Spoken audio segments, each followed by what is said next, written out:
villagers were all happy. They had plenty of water, food, and protection. In fact, they were all so happy that they decided to have a celebration. In the evening, a fire was built, and the day's food was brought out. The singers brought their drums, and the dancers wore their best moccasins. The people all sat down to eat before the festivities. They thanked the Creator and the protectors, the hunter, the warrior, and the rain man. Once everyone was finished eating, the singers began to bang their drums and sing. The dancers soon began to dance to the beat. Everyone else watched and talked amongst themselves, their hearts filled with joy. For the first time, they had no worries. That feeling, however, did not last long. Embers from the fire leapt over to one of the trees, and by the time the villagers were finishing their celebration, they noticed a tree had caught fire. The people scrambled to gather water. This process took a long time, though. By the time the first batch of water made it, another tree had caught fire. It began spreading quickly. The people worked as fast as they could, but the fire seemed to be working faster. The people could only get so much water at a time, and were barely slowing the fire down.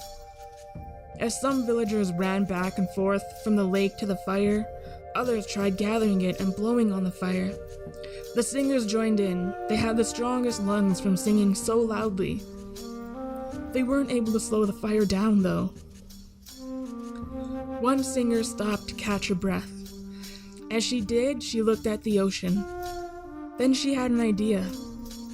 If they could canoe out to the ocean and blow towards the water, maybe they could move the water towards the land, putting out the fire.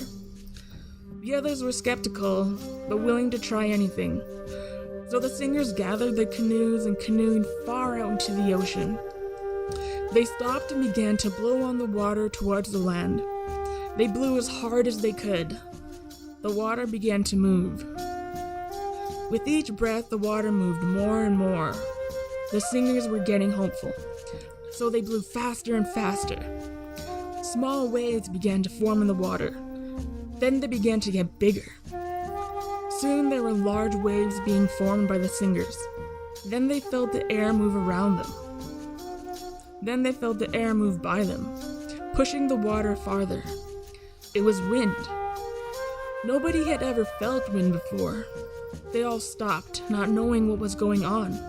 The wind continued to blow. The waves were getting bigger. Then a giant wave formed and went straight down toward the land. It came crashing down with a fury and soaked the trees, extinguishing the fire. Everybody stood in their tracks, staring at the ocean and then the trees, and then they all cheered in unison. Their forest was saved. The singers made their way back to land and embraced the other villagers, overjoyed that their plan worked. Some trees had been burnt down, but most had minimal damage.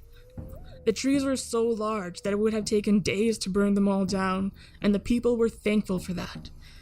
They thanked the Creator as a light breeze blew past them.